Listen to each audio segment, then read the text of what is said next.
Kind of a shorter topic with the Producer Price Index, or the PPI, which measures the average change in prices received by domestic producers for their output. We don't focus too much on the PPI, and it's not commonly reported within the news stories as well, but it is another way for us to measure inflation. And the PPI is exactly calculated in a very similar manner as the CPI.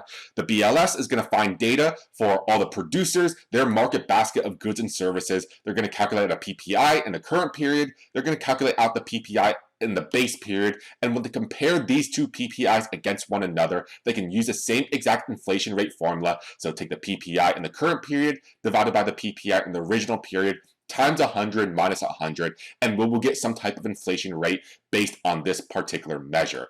Here with the PPI, we're focusing more on the producer and supplier side and taking a look at business operations as a whole.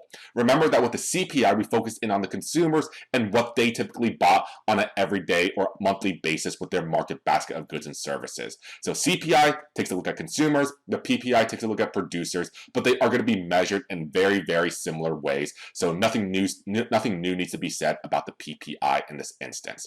However, the third measure of prices, the GDP deflator, is essentially going to combine both of these indices, and it will give us the broadest measure of inflation that we have within the country. And we'll take a closer look at that next.